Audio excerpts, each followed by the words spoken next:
요즘 뉴스 보면 이런 말 자주 들리죠. 환율이 1451원까지 올랐다. 이 숫자 사실 2009년 금융위기 이후 최고 수준입니다. 그래서 많은 분들이 고민합니다. 지금 미국 주식 사면 손해보는 거 아니야? 달러가 너무 비싸 보여서 겁나는 거죠. 하지만 흥미로운 사실이 있습니다. 과거에도 환율이 이렇게 고점이었을 때가 있었어요. 그런데 그때 미국 주식을 산 사람들 대부분 지금 웃고 있습니다. 왜일까요? 환율은 단기적으로 오르내리지만 주식은 장기적으로 기업의 가치를 따라갑니다. 달러가 비쌀 때 사도 기업이 훨씬 더 성장하면 결과는 이익이죠. 오늘은 바로 그 이야기를 해보려 합니다. 왜 환율이 이렇게 올랐는지, 과거 고환율에 산 사람들의 실제 수익, 그리고 지금 우리가 취해야 할 전략. 영상을 끝까지 보시면 달러 1451원일 때 사도 되는가에 대한 확실한 기준을 잡으실 수 있을 겁니다. 좋아요와 구독 잊지 마시고요. 그럼 바로 시작하겠습니다. 챕터 1. 왜 환율이 이렇게 올랐나? 2025년 11월 현재 원달러 환율은 1451원, 심리적 저항선인 1400원을 뚫고 계속 위로 치솟고 있습니다. 이 숫자가 의미하는 건 단순하지 않습니다. 우리 경제의 체온, 그리고 전 세계 자금의 흐름이 어디로 향하고 있는지를 보여주는 신호죠. 그럼 왜 이렇게 오른 걸까요? 크게 세 가지 이유로 정리할 수 있습니다. 첫째, 미국의 고금리 장기화입니다. 미 연준은 2024년 말부터 금리를 내릴 거라 했지만 인플레이션이 쉽게 잡히지 않았습니다. 결국 2025년에도 5%대 금리를 유지하고 있죠. 자, 이건 무슨 뜻일까요? 미국에 돈을 넣어두면 한국보다 이자가 훨씬 많이 붙는다는 거예요. 즉, 글로벌 자금이 미국으로 몰립니다. 그 결과 달러는 강해지고 원화는 약해집니다.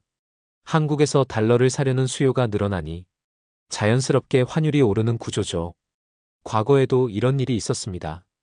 2018년 미 연준이 금리를 급격히 올렸을 때 그의 원달러 환율이 1100원대에서 1180원까지 치솟았습니다. 지금의 움직임은 그때보다 훨씬 강한 버전입니다. 둘째, 한국의 무역수지 둔화입니다. 2025년 들어 반도체 수출이 살아나긴 했습니다. 하지만 원자재 가격 상승과 에너지 수입 단가가 크게 오르면서 경상수지 흑자 폭이 줄었죠. 달러가 들어오는 속도보다 나가는 속도가 더 빠른 겁니다. 특히 해외여행, 원유, 원자재 수입이 늘면서 외화 유출이 지속적으로 증가했습니다. 결국 시장의 달러가 부족해지고 달러 한 단위의 가치가 비싸지는 겁니다. 여기에 일본 엔화 약세도 영향을 줬습니다. 엔화가 약해지면 한국 수출 경쟁력이 떨어지고 그만큼 원화 가치에도 부담이 생깁니다. 지금의 원화 약세는 단순히 달러의 힘 때문이 아니라 한국 경제 체력의 상대적 약화도 반영하고 있는 셈입니다. 셋째, 글로벌 불확실성입니다. 올해 들어 중동 지역의 긴장, 중국 경기 둔화, 러시아 마이너스 우크라이나, 전쟁 장기화, 이런 이슈들이 계속 이어지고 있죠. 그럴수록 전 세계 투자자들은 위험한 신흥국 자산에서 빠져나와 안전한 달러 자산으로 이동합니다. 이걸 리스크 오프 현상이라고 합니다. 즉, 위험을 피하려는 심리가 강해지면 달러가 오르고 원화는 약해집니다. 요즘 환율 급등은 단순히 한국의 문제가 아니라 세계가 불안할 때 달러로 몰리는 현상이라고 볼 수 있습니다. 그럼 여기서 한 가지 질문이 생기죠. 달러가 이렇게 강하면 미국 주식 사는 건 손해 아닌가? 겉보기엔 맞습니다. 한 달러 살 때 1451원을 내야 하니까요. 2020년에 1100원에 샀던 사람보다 지금 사는 사람은 단순히 환율만 놓고 봐도 30% 비싸게 사는 셈입니다. 그래서 많은 사람들이 망설입니다. 지금은 기다려야지, 환율 좀 떨어지면 사야지. 하지만 문제는 그 기다림이 끝나지 않는다는 거예요. 과거 기록을 보면 환율이 1400원을 돌파한 시기마다 사람들은 똑같이 말했습니다. 달러 너무 비싸, 나중에 사야지. 그런데 6개월, 1년 뒤에 보면 대부분의 경우 주가가 더 많이 올랐습니다. 왜냐하면 환율이 고점일 때는 대부분 미국 경제가 강세이기 때문입니다. 달러가 강하다는 건 미국의 금리 성장 고용 소비가 튼튼하다는 뜻이거든요. 즉, 단기적으로는 환차손이 생길 수 있지만 그 시기에 투자한 자산은 세계에서 가장 강한 경제 위에 올라타는 효과를 누리게 됩니다. 또 하나, 환율이 영원히 높게 유지되진 않습니다. 2008년 금융위기 당시 환율이 1,570원까지 갔었지만 2년 만에 1,100원대로 떨어졌습니다. 그 기간 동안 미국 주식은 폭등했습니다. 2022년 10월 환율이 1,440원일 때 겁먹고 투자 못한 사람들은 1년 뒤 나스닥 40% 상승장을 놓쳤습니다. 반면 환율을 무시하고 투자한 사람들은 지금도 웃고 있죠. 이게 바로 환율의 함정입니다. 비싸 보여서 안 들어가면 결국 시장의 성장 구간을 놓치게 됩니다. 환율은 무섭지만 투자자는 그 숫자보다 돈의 방향을 봐야 합니다. 지금 세계의 돈이 달러로 그리고 미국 기업으로 향하고 있다면 그 흐름을 거스르기보다 그 안에서 나의 위치를 잡는 게 현명한 전략이죠. 즉, 지금의 1451원은 위험 신호이자 동시에 기회 신호일 수도 있습니다. 챕터 2. 과거 환율 고점에 산 사람들의 결과. 환율이 높을 때 사면 손해본다. 이 말 거의 모든 투자자가 한 번쯤 들어봤을 겁니다. 하지만 실제 역사 데이터를 보면 이 생각이 절반만 맞고 절반은 틀립니다. 환율이 높다고 해서 미국 주식 수익률이 낮은 건 아니었습니다. 오히려 그 반대의 경우도 많았습니다. 즉, 환율이 비쌀 때 샀지만 그보다 훨씬 더 큰 주가 상승으로 결국 복리의 승리를 거둔 경우죠. 대표적인 사례가 2022년 10월입니다. 그때 원달러 환율은 1,440원. 당시 대부분의 뉴스 제목이 이랬습니다. 환율 1,400원 돌파. 미국 주식 매수는 자살행위. 사람들은 공포에 질렸고 달러 예금만 쌓였죠. 그런데 결과는요? 불과 1년 뒤 2023년 말 나스닥은 43% 상승, S&P 500도 25% 상승. 반면 환율은 1,300원대로 내려갔습니다. 즉, 환율 하락으로 10% 손실을 봤다 해도 주가 상승으로 30% 넘게 이익을 낸 셈이죠. 이게 바로 환율보다 주가가 더 크다는 뜻입니다. 두 번째 예는 2008년 글로벌 금융위기입니다. 당시 환율은 1,570원. 한국 시장은 폭락했고 지금 미국 주식 사면 망한다 는 말이 돌았습니다. 하지만 용기 내서 S&P 500이나 나스닥 ETF를 매수한 사람들은 10년 뒤 어떤 결과를 얻었을까요? S&P 500은 3배, 나스닥은 무려 5배 상승했습니다. 환율이 다시 1,100원대로 내려가도 달러당 손실보다 주가 상승폭이 훨씬 컸죠. 만약 그때 1만 달러를 투자했다면 원화 기준으로는 5천만 원 넘게 불어났습니다. 그 시기 환율이 고점이었던 게 아니라 저점의 기회였던 겁니다. 세 번째 예, 2015년 중국 증시 폭락기. 당시 원달러 환율이 1,200원을 돌파했습니다. 그때도 사람들은 달러가 너무 비싸다고 했죠. 하지만 그 이후 5년 동안 미국 증시는 끊임없이 올랐습니다. 결과적으로 환율은 평균 1,100원대로 복귀했고 그때 미국 주식을 꾸준히 사모은 사람들은 환율 하락 구간에서도 복리 수익으로 자산을 늘렸습니다. 결국 환율이 높을 때 들어간 사람과 낮을 때만 기다린 사람의 차이는 투자 개시 시점이 아니라 투자 지속력에서 갈렸던 겁니다. 그럼 질문을 바꿔봅시다. 환율이 높을 때 산 사람들은 모두 성공했을까? 아닙니다. 단기 시세 차익을 노린 사람들은 실패했습니다. 하지만 장기 투자자들은 성공했습니다. 왜냐하면 환율은 단기적으로는 예측 불가능한 외부 변수지만 기업의 실적은 시간과 함께 우상향하기 때문이죠. 예를 들어볼까요? 2022년 1,400원대에 애플, 마이크로소프트, 엔비디아를 분할 매수한 사람. 지금 2025년 기준으로 세 종목 모두 최소 100% 이상 상승했습니다. 달러당 손해는 10% 내외였지만 주가 수익은 그걸 훨씬 상쇄했죠. 즉, 환율은 잠깐의 손익이지만 기업의 성장력은 복리로 쌓입니다. 또 하나 흥미로운 데이터가 있습니다. 한국은행 통계에 따르면 1990년 이후 원달러 환율은 평균 1150원, 1250원 사이에서 움직였습니다. 즉, 지금 1451원은 명백히 고점 구간에 가깝습니다. 하지만 이 수치는 시간이 지나면 언제든 원상 복귀하는 특성이 있습니다. 즉, 오늘 고점처럼 보여도 5년 뒤엔 평균으로 회귀하는 경우가 대부분이죠. 그 말은 오늘 달러가 비싸 보여도 10년 복리로 쌓이면 환율 변동은 미세한 노이즈일 뿐이라는 겁니다. 이런 이유로 장기 투자자들은 환율을 리스크가 아닌 기회로 봅니다. 달러가 강하다는 건 미국 경제가 탄탄하다는 뜻이고 그 경제 위에서 돌아가는 애플, 구글, 마이크로소프트 같은 기업은 결국 더 강해질 가능성이 높습니다. 즉, 지금의 1451원은 공포가 아니라 강세장의 전조일 수도 있습니다. 그리고 하나 더 중요한 사실, 달러는 단순한 통화가 아니라 세계 금융의 기준 언어입니다. 전쟁이 터져도 금리가 바뀌어도 결국 모든 자금은 다시 달러로 회귀합니다. 따라서 원화로만 자산을 두는 건 장기적으로 위험 분산이 안 되는 구조예요. 그런 의미에서 미국 주식 투자는 단순한 투자라기보다 달러 자산 확보 전략입니다. 환율이 높을 때 오히려 그 자산의 입장권을 확보하는 게 진짜 투자자의 마인드죠. 결론적으로 환율이 고점일 때 산 사람들의 공통점은 단 하나입니다. 두려워도 꾸준히 들어갔다. 환율은 변하지만 시간이 지나면 시장은 성장하고 그 성장의 과실은 결국 꾸준한 사람에게 돌아갔습니다.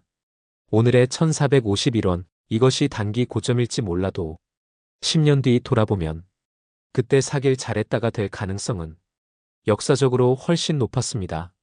챕터 3. 지금 우리가 취해야 할 전략. 자, 이제 가장 중요한 질문으로 돌아갑시다. 환율 1451원인 지금 나는 어떻게 행동해야 할까? 이건 단순히 지금 사야 하나 말아야 하나의 문제가 아닙니다. 투자는 타이밍보다 구조가 중요합니다. 즉, 환율이라는 외부 변수를 피할 수 없다면 그 안에서 가장 합리적인 구조를 만드는 게 핵심이죠. 1. 첫 번째 전략, 분할 매수는 절대 법칙이다. 지금 환율이 높다고 해도 미국 주식의 장기 방향은 여전히 우상향입니다. 그렇다면 지금처럼 불확실할 때 가장 현명한 방법은 시점 분산입니다. 예를 들어보죠. 1000만 원을 미국 주식에 투자하려는 사람이라면 지금 500만 원 그리고 환율이 1400원 밑으로 떨어질 때 300만 원, 추가로 1350원 부근에서 200만 원. 이런 식으로 3번에 나눠 들어가면 평균 단가가 1400원 근처로 안정됩니다. 이게 바로 환율 리스크를 이기는 구조적 투자법이에요. 환율이 떨어지면 추가 매수로 평균 단가를 낮추고 계속 오른다면 이미 절반은 시장 안에 있으니 상승을 놓치지 않죠. 결국 이 방식이 장기 복리의 출발점입니다. 2. 두 번째 전략, 달러와 주식은 따로 보라. 많은 분들이 이렇게 말합니다. 달러 비싸니까 미국 주식은 나중에 사야지. 하지만 그건 달러 주식이라는 착각이에요. 환율이 높다고 해서 미국 기업의 가치가 떨어지는 건 아닙니다. 오히려 지금 같은 달러 강세 국면은 미국 경제가 강하다는 뜻이고 그 위에 있는 기업들은 오히려 더 탄탄합니다. 예를 들어 2022년 환율 1440원일 때 애플을 샀던 사람은 지금도 80% 수익입니다. 반대로 환율 좀 떨어지면 사야지 하던 사람은 지금도 시장 바깥에서 바라만 보고 있죠. 결국 환율은 단기 변수지만 기업의 성장력은 복리로 쌓이는 장기 자산입니다. 즉, 달러 가격을 볼 게 아니라 기업의 방향을 보라. 3. 세 번째 전략, ETF를 통한 구조적 접근. 환율이 높은 시기에는 개별 종목보다 ETF가 훨씬 유리합니다. 그 이유는 세 가지예요. 첫째, 변동성이 줄어듭니다. 개별 종목은 환율 실적 뉴스 리스크를 받지만 ETF는 여러 기업이 섞여 있어서 위험이 분산됩니다. 둘째, 환율에 상관없이 꾸준히 쌓을 수 있습니다. 예를 들어 QQQ나 SPY를 매달 일정 금액으로 사면 환율이 고점일 때는 적게, 저점일 때는 많이 사지요. 이게 바로 환율 코스트 에버리징 평균 단가 효과입니다. 셋째, 레버리지 ETF를 적절히 병행하면 환율 하락 시에도 주가 상승으로 충분히 만회할 수 있습니다. 특히 장기복리형 TQQQ, UPRO 같은 상품은 5년 이상을 전제로 보면 환율 리스크보다 주가 상승이 훨씬 큽니다. 단, 레버리지는 짧게는 위험, 길게는 복리임을 기억해야 합니다. 4. 네 번째 전략, 환해지 상품으로 심리적 안정 확보. 환율이 무섭다면 환해지형 ETF를 병행하세요. 예를 들어 타이거 미국 S&P 500 환해지형, 코덱스 미국 나스닥 100 환해지형. 이런 ETF는 달러 하락 시 손실을 완화해줍니다. 물론 장기적으로는 비해지형이 유리하지만 심리적으로 안정되지 않으면 투자를 지속할 수 없습니다. 투자는 수익보다 지속이 더 중요합니다. 즉, 나에게 맞는 안정성을 확보하는 게 가장 현실적인 전략이에요. 5. 다섯 번째 전략, 달러 자산 자체를 꾸준히 확보하라. 환율이 높든 낮든 미국 주식은 단순히 투자 종목이 아니라 달러 자산 확보 수단입니다. 한국의 인플레이션, 부동산, 연금 불안 속에서 달러 자산을 가진다는 건 국가 리스크를 분산하는 행동이에요.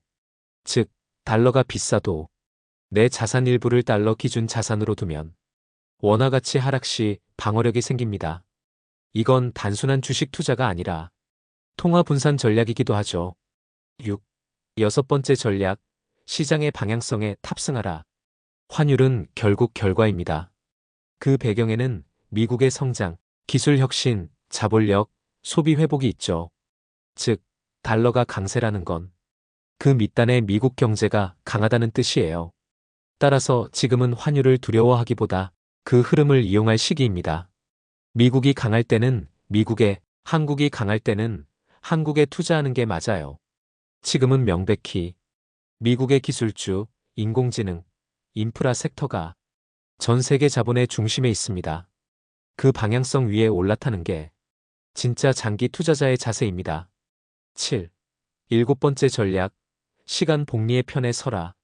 환율은 3개월마다 바뀌지만 복리는 10년 단위로 쌓입니다. 지금 환율 1,451원.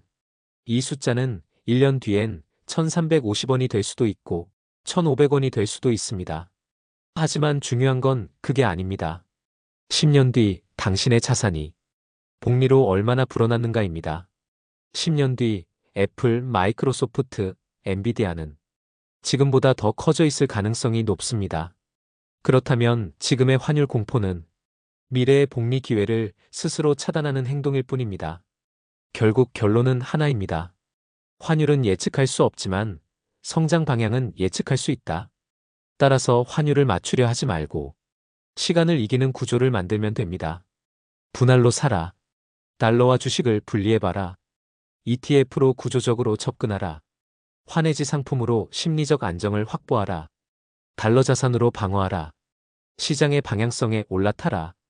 그리고 무엇보다 꾸준히 투자하라.